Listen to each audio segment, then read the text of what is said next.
Over the couple weeks that we've done this, so actually over 5 weeks, for the full swing changes that we really made was just the start of that downswing, right? Really focusing on letting her arm stay behind as she turns, get some lag, stays on plane, stays on path.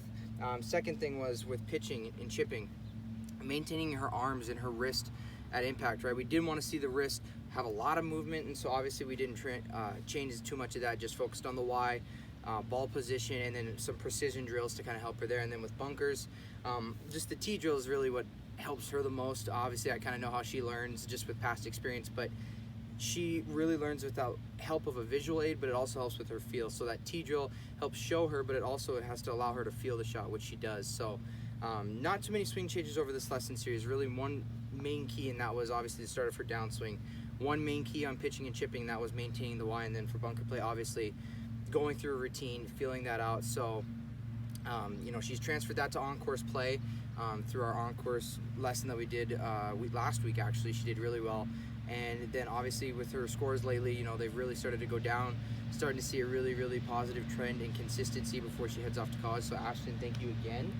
Great luck. Best of luck to you at Black Hills State. I think you can do great things. Thank you, Jeff. Yep. Action. All right, so that concludes today's lesson. Obviously, not too much we could do with club swing. We did with the tape on the sole, obviously look at impact position, divot patterns, her irons and her wedges, as well as her woods. Her whole bag is fit to her. She went to a professional club fitter, got it done, so not too much I can adjust there. If I had recommendations, I'd look at grip size and grip material. So obviously like a quarter grip is more tackier, something you can look into. I know you like those Wind Dry Tech grips.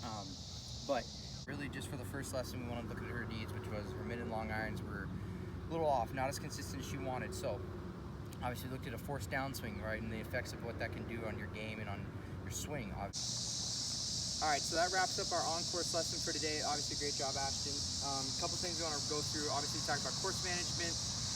Showed a bunch of different shots and how she can adapt to that. Taking the stuff we worked on with short game, as well as the full swing, and applying it to different shot situations, scenarios around the. Just kind of a recap of lesson one. We talked about her mid and long irons. Didn't work too much with hitting balls. We wanted to actually work on some fundamentals. So obviously gave her a drill with the pump drill. So for lesson 2 though, we want to talk about short game. We want to get into that and how we can score better on and around the greens, take some strokes off. So no injuries, nothing's happened since last lesson, no COVID? Nope, no okay, COVID. No COVID, okay, good. So we're gonna get into short game for this lesson, talk about how she can hit some different shots and specialize in some certain areas from certain distances.